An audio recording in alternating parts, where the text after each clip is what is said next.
Chegamos ao último capítulo do livro A Caminho da Luz, que nos contou a história da civilização aqui na Terra. Somos todos nós parceiros dessa situação, dessa caminhada, dessa evolução. Vamos falar hoje sobre o Evangelho e o futuro. Um modesto escorço da história faz entrever os laços eternos que ligam todas as gerações nos surtos evolutivos do planeta. Muita vez o palco das civilizações foi modificado, sofrendo profundas renovações nos seus cenários, mas os atores são os mesmos, caminhando nas lutas purificadoras para a perfeição daquele que é a luz do princípio. Nos primórdios da humanidade, o homem terrestre foi naturalmente conduzido às atividades exteriores, desbravando o caminho da natureza para a solução do problema vital. Mas houve um tempo em que a sua maioridade espiritual foi proclamada pela sabedoria da Grécia e pelas organizações romanas. Nessa época, a vinda do Cristo ao planeta assinalaria o maior acontecimento para o mundo, de vez que o Evangelho seria a eterna mensagem do céu, ligando a Terra ao reino luminoso de Jesus, na hipótese da assimilação do homem espiritual, respeito aos ensinamentos divinos, mas a pureza do cristianismo não conseguiu manter-se intacta. Tão logo regressaram ao plano invisível os auxiliares do Senhor, reencarnados no globo terrestre para a glorificação dos tempos apostólicos. O assédio das trevas avassalou o coração das criaturas. Decorridos 3 séculos da lição santificante de Jesus, surgiram a falsidade e a má-fé, adaptando-se às conveniências dos poderes políticos do mundo, desvirtuando-se-lhes todos os princípios por favorecer doutrinas de violência oficializada. Debalde enviou o Divino Mestre seus emissários e discípulos mais queridos ao ambiente das lutas planetárias. Quando não foram trucidados pelas multidões delinquentes ou pelos verdugos das consciências, foram obrigados a capitular diante da ignorância, esperando o juízo longínquo da posteridade. Desde essa época em que a mensagem evangélica dilatava a esfera da liberdade humana, em virtude da sua maturidade para o entendimento das grandes e consoladoras verdades da existência, estacionou o homem espiritual em seus surtos de progresso, impossibilitado de acompanhar o homem físico na sua marcha pelas estradas do conhecimento. É por esse motivo que, ao lado dos aviões poderosos e da radiotelefonia, que ligam todos os continentes e países da atualidade, indicando os imperativos da lei da solidariedade humana, vemos o conceito de civilização insulado por todas as doutrinas de isolamento, enquanto os povos se preparam para o extermínio, para a destruição. Ele está prevendo aqui a Segunda Guerra. E ainda por isso que, em nome do Evangelho, se perpetram todos os absurdos nos países ditos cristãos. A realidade é que a civilização ocidental não chegou a se cristianizar. Na França temos a guilhotina, a forca na Inglaterra, o machado na Alemanha, a cadeira elétrica na própria América da Fraternidade e da Concórdia. Isso para nos referirmos tão somente às nações supercivilizadas do planeta. A Itália não realizou a sua agressão à Abissínia em nome da civilização cristã do Ocidente? Não foi em nome do Evangelho que os padres italianos abençoaram os canhões e as metralhadoras da conquista? Em nome do Cristo espalham-se esses 20 séculos todas as discórdias e todas as amarguras do mundo. Mas é chegado o tempo em que o reajustamento de todos os valores humanos, se as dolorosas expiações coletivas preludiam a época dos últimos ais do Apocalipse, a espiritualidade tem que penetrar as realizações do homem físico, conduzindo-as para o bem de toda a humanidade. O Espiritismo, na sua missão de consolador, é o amparo do mundo neste século de declives da sua história.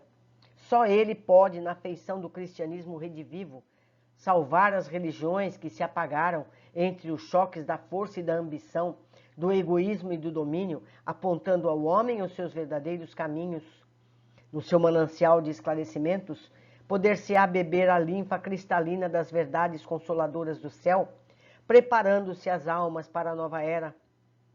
São chegados os tempos em que as forças do mal serão compelidas a abandonar as suas derradeiras posições de domínio nos ambientes terrestres e os seus últimos triunfos são bem o penhor de uma reação temerária e infeliz, apressando a realização dos vaticínios sombrios que pesam sobre o seu império perecível.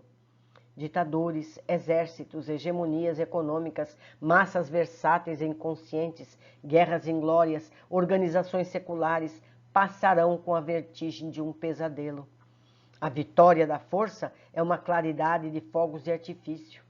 Toda a realidade é do Espírito, toda a paz é do entendimento do reino de Deus e de sua justiça. O século que passa efetuará a divisão das ovelhas no imenso rebanho. O cajado do pastor conduzirá ao sofrimento na tarefa penosa da escolha, e a dor se incumbirá do trabalho que os homens não aceitaram por amor. Eu vou ler esse parágrafo novamente. O século que passa efetuará a divisão das ovelhas no imenso rebanho. O cajado do pastor conduzirá ao sofrimento na tarefa penosa da escolha e da dor, se incumbirá do trabalho que os homens não aceitaram por amor. Uma tempestade de amarguras varrerá toda a terra. Ele está avisando o que nós estamos vivendo desde a Segunda Guerra. Os filhos da Jerusalém de todos os séculos devem chorar contemplando essas chuvas de lágrimas e de sangue que rebentarão das nuvens pesadas de suas consciências enegrecidas.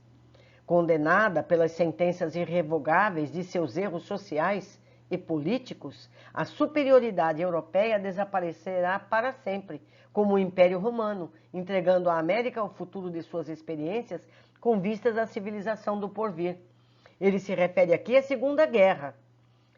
A Europa caiu e a Europa se levanta. Vale observar.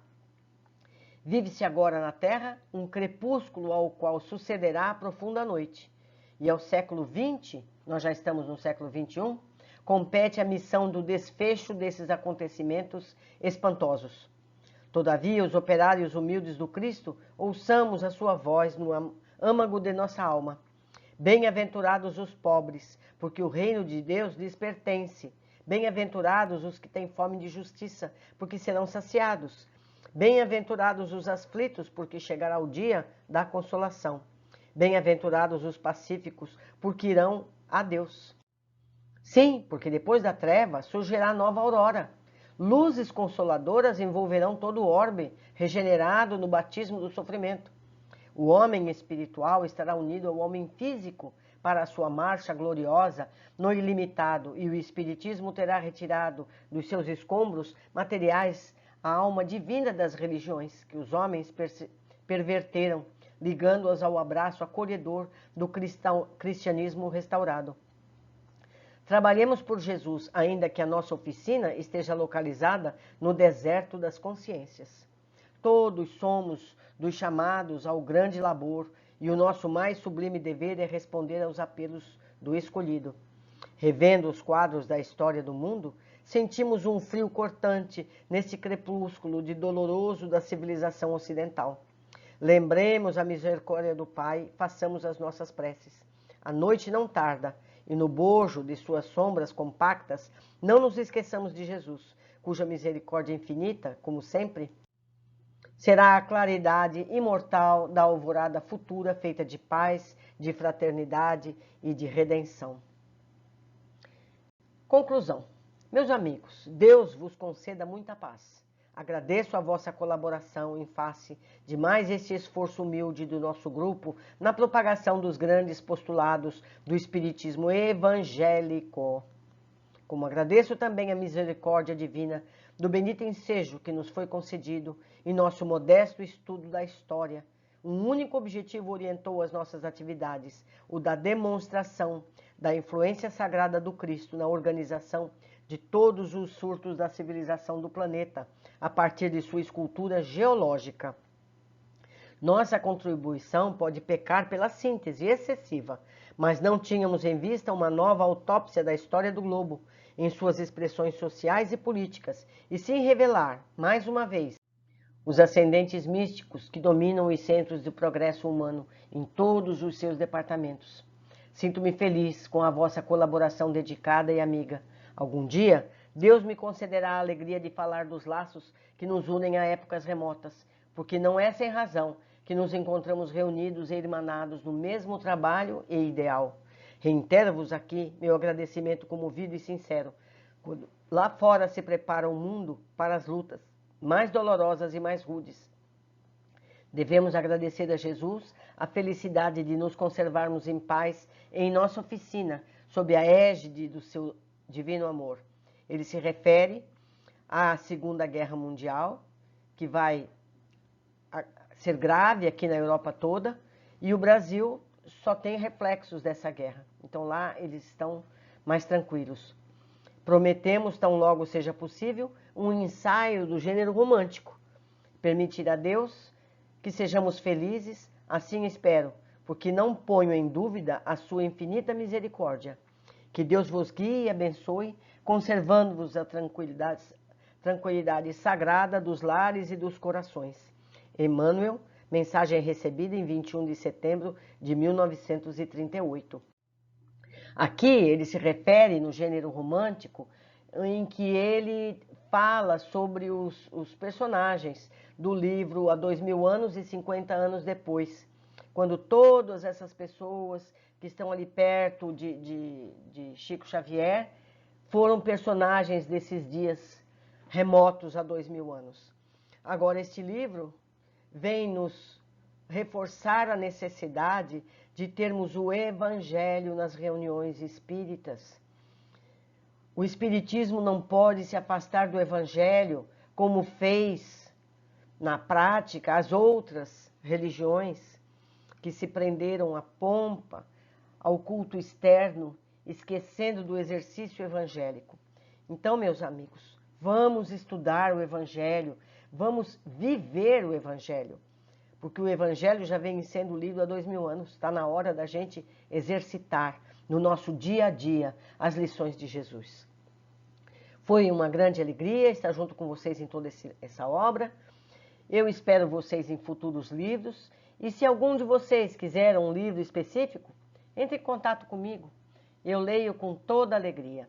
Pode me encontrar no Facebook, Enifeliz, ou então por e-mail, enifeliz52@gmail.com. Um grande abraço, até o próximo livro.